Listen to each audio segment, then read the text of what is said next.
मैं देख पा रही हूँ कि आज ये का प्रोग्राम रखा गया है बराक हार्वेस्ट 4.0 या 4.0।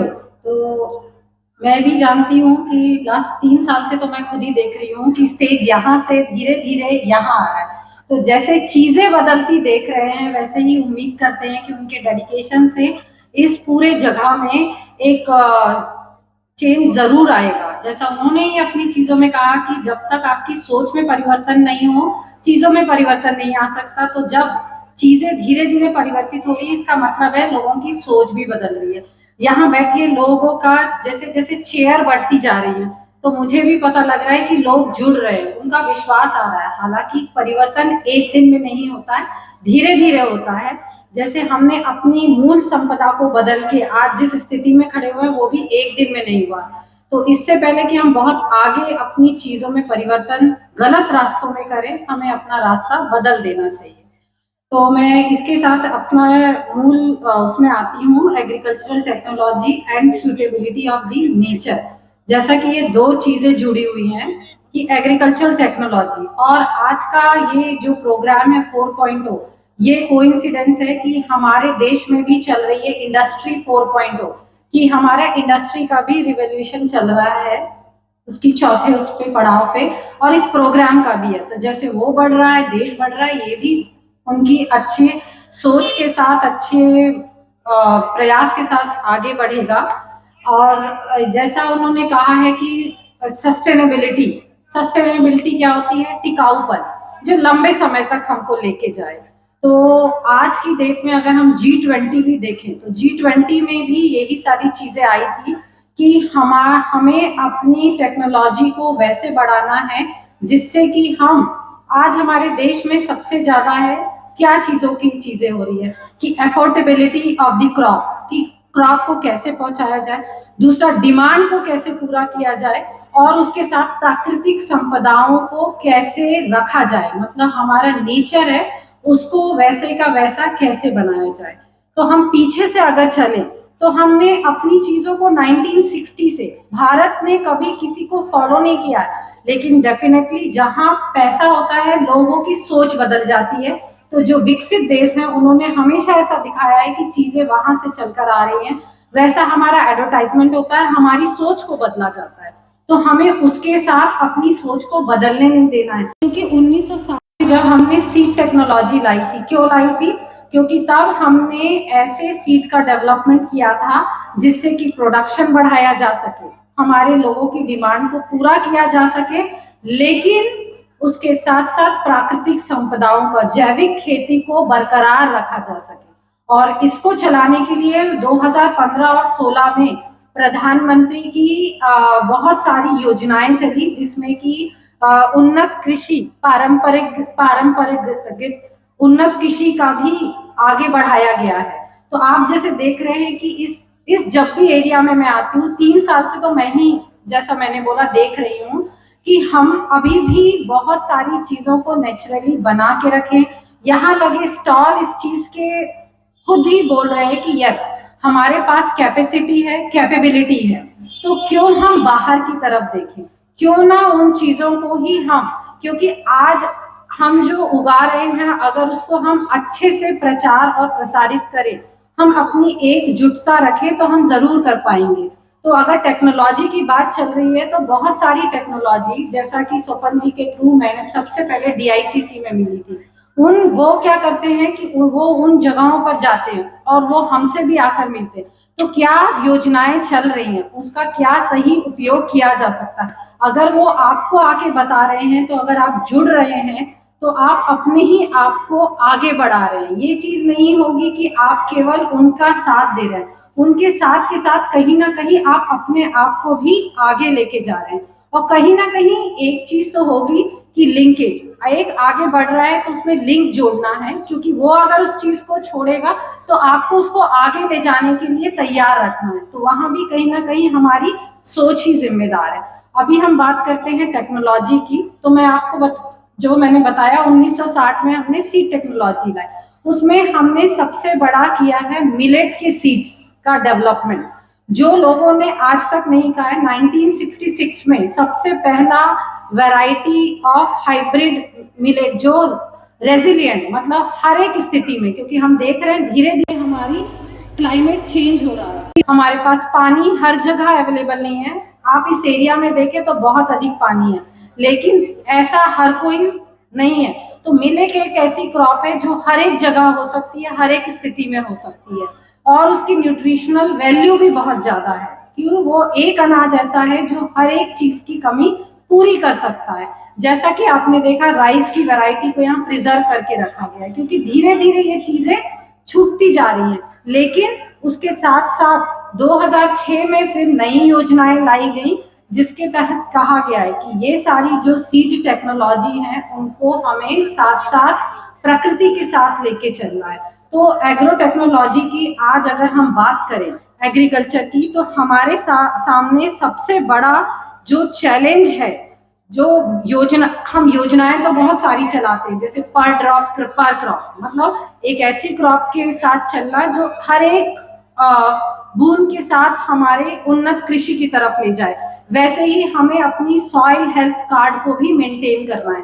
तो आप अगर देखेंगे ये सारी 5 जो विभिन्न योजनाएं हैं, उसमें से 4 तो मुझे दिखती है कि यहाँ बिना चलाए ही आपके हाथ में है।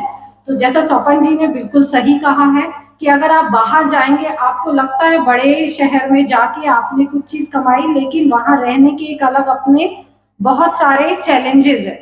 आप अगर उनको ओवरकम करने को तैयार है, तो क्यों नहीं हम अपनी ही जगह में अपनी ही चीजों को सही तरीके से करें। आप जाइए बाहर, लेकिन अगर आपको बाहर से जो एक्सपीरियंस मिल रहा है उनको आप यहाँ पे भी आगे बढ़ा सकते हैं, अगर आपको ये चीज लग रही है तो, क्योंकि उसके तहत आप बहुत सारी चीजों को विकसित कर सकते हैं। जैसे कि उनमें से एक चीज बोली गई है natural bamboo mission. Natural bamboo mission, यहाँ आप देखिए अपने आसपास, यहाँ भी आपको बहुत सारे बैम्बू की चीजें नजर आ रही हैं। उनमें से एक है mission for organic value chain development, मतलब कि आपको जैविक तरीके से चीजों को उगाना, उनका आगे तक प्रसाधन प्रबंधन करना। जैसा कि मेरा भी खुद का है, मैंने खाद्य प्रौद्योगिकी में हूँ। सिर्फ उगा लेने से चीजों को, हमारी चीजें खत्म नहीं हो जाती हैं। सबसे अच्छा आप तब पैसा आगे बढ़ा सकेंगे जब आप देखेंगे कि आप दूसरों को क्या दे सकते हैं, मतलब आपके पास ऐसा क्या है जिसका आप प्रारूप बदलकर आप सामने रख सकते हैं। तो जैसे आपके पास जैविक खेती है, तो उनको किस किस उसमें, जैसा इन्होंने अभी बराक डेयरी के साथ किया है कि आपके पास अच्छा दूध का उत्पादन कर सकते हैं, तो आप अपने डब्बों, घी के डब्बों में लिख सकते हैं कि ये नेचुरल है। फिर आपने पनीर बनाया उससे, ऐसे ही आपके दूसरे उपयोगों पे भी किया जा सकता है। एग्रीकल्चर टेक्नोलॉजी बहुत सारे चीज़ों में इन्वॉल्व है। जैसा मैंने कहा, आजकल खेती टुकड़े में होने लगी है। लास्ट टाइम भी हमने बोला था, क्योंकि तब हम फार्म मैकेनाइजेशन में थे, कि आप लोगों का अभी स्वपन जी लास्ट जब इस प्रोग्राम को बनाने के लिए आए थे, 2-3 बार मिले, हमने देखा उन्होंने भी बोला है कि वो मिलेट के लिए, खेती के लिए आगे बढ़ रहे हैं। तो हमने भी कहा कि अगर हम कुछ चीज़ों में कर सकते हैं आदान प्रदान अपनी चीज़ों का, तो बिल्कुल हम करेंगे कि उसके और अधिक किस रूप में बदल सकते हैं। अभी हमें भी एक प्रोजेक्ट मिला है, जैसे मिलेट की डीशेलिंग मशीन बनाने का। तो हमारी जब मशीन हो जाएगी, तो उसके थ्रू हम यहाँ पर भी सोच रहे हैं कि ज़रूर हम एक मशीन, अगर वो मिलेट लगाते हैं तो उस मशीन का एक वर्कशॉप करेंगे कि और एक मशीन कैसे वो चलती है, क्या कर सकती है। तो इसी तरीके से आपको, यानी अगर वो आगे बढ़ रहे हैं तो आपको जुड़ना है, नई नई तकनीकों का इस्तेमाल करना है, लेकिन आपको अपनी जो प्राकृतिक संपदा है उनको भी बना के रखना है।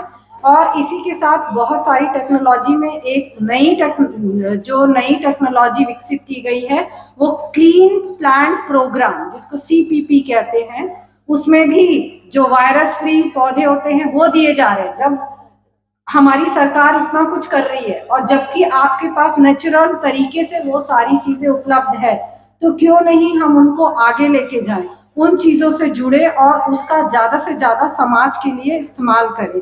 और अगर आप देखेंगे तो इन सभी चीजों का एज अ फार्मर भी आपको बेनिफिट मिलेगा। अगर आप नर्सरी भी लेकर अपनी एक छोटी सी नर्सरी भी बना सकते हैं और उन पौधों को बेच भी सकते हैं दूसरी जगहों पे। जैसा कि लास्ट टाइम हमने देखा था, एक छोटी सी नर्सरी थी, वहां से हमने भी कई सारे पौधे लगाकर वहां लेके गए हैं और उसके बारे में बताया है। साथ ही साथ आपको ये चीजों को बाहर कैसे एक्सपोर्ट की जा सकती हैं, इसके बारे में भी सोचा जा सकता है। और इसके तहत पीएम प्रणाम योजना भी है। पीएम प्रणाम योजना भी यही कहती है कि आप कैसे अपनी प्राकृतिक चीजों को रिस्टोर कर सकते हैं, उनको अवेयरनेस जनरेट कर सकते हैं, उनका नॉरिशमेंट मतलब कि अच्छे से उनकी देखभाल कर सकते हैं।